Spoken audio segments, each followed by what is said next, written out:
अतिशय दुर्दैवी अशी वेळ ही जिल्हा राष्ट्रवादी काँग्रेस पार्टीवर येईल असा कुणीही विचार केला नव्हता. अवघ्या काही दिवसापूर्वी ज्या पक्ष कार्यालयात येऊन दादांनी इथं बीडमधील जे काही केडर आहे, जे पदाधिकारी आहेत, कार्यकर्त्यांना इथं उभा राहून मार्गदर्शन केलं.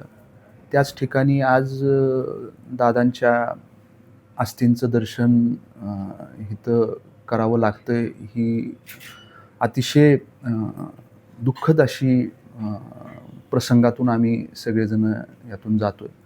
आज इथं 10 वाजल्यापासून ते दुपारी 2 वाजेपर्यंत संपूर्ण बीड जिल्ह्यातील आणि शहरातील जे राष्ट्रवादी काँग्रेस पार्टीचे पदाधिकारी, कार्यकर्ते आणि शहरातील नागरिक यांना अस्थी दर्शनासाठी या ठिकाणी ठेवलेलं आहे.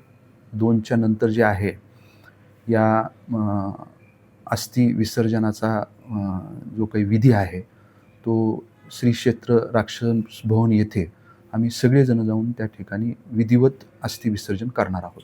दुर्दैवी अशी वेळ ही जिल्हा राष्ट्रवादी काँग्रेस पार्टीवर येईल असा कुणीही विचार केला नव्हता.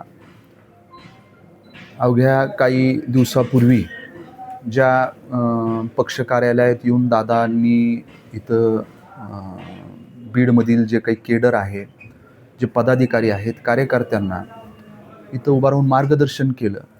त्याच ठिकाणी आज दादांच्या अस्थींचं दर्शन इथं करावं लागतंय. ही अतिशय दुःखद अशी प्रसंगातून आम्ही सगळेजण यातून जातोय.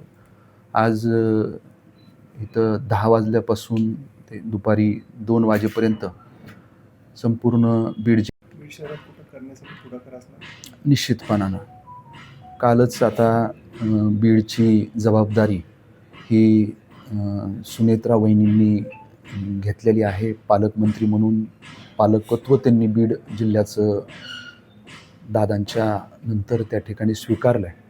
ते खऱ्या अर्थानं कुठंतरी दादांचं नाव त्यांच्याबरोबर राहणार या ठिकाणी आहे. कुठंतरी जे दादांचं स्वप्न होतं, दादांनी जे आश्वस्त केलं बीड जिल्ह्याला, बीडकरांना, की बीडची बारामती जर करायचं म्हणलं तर ती इच्छाशक्ती पाहिजे आणि ती इच्छाशक्ती माझ्यामध्ये आहे, ते मी करणार. ते जे स्वप्न होतं ते नक्कीच वहिनीसाहेबांच्या माध्यमातून ते पूर्णत्वाकडं जाईल. आम्ही सगळेजण त्या पद्धतीनं प्रयत्न करूत. आणि बीड शहरामध्ये दादांनी 1च वर्ष झाले, दादा पालकमंत्री म्हणून जबाबदारी दादांवर आल्यानंतर, त्यांनी जबाबदारी घेतल्यानंतर बीड शहरामध्ये अनेक योजना, बीड जिल्ह्यामध्ये अनेक योजनांच्या माध्यमातून निधी, प्रकल्प हे दादांनी सुरुवात त्याची केलेली आहे. ते पूर्णत्वाकडं तर जाणार आहेत, आम्ही ते नेणार आहोत. परंतु दादांची आठवण ह्या बीडकरांच्या स्मरणात कायम राहिली पाहिजे या दृष्टिकोनातून बीड नगर परिषदेच्या माध्यमातून नगरपालिकेच्या हद्दीमध्ये एक चांगला पूर्णाकृती दादांचा पुतळा आम्ही उभा करण्याचं निश्चित केलेलं आहे.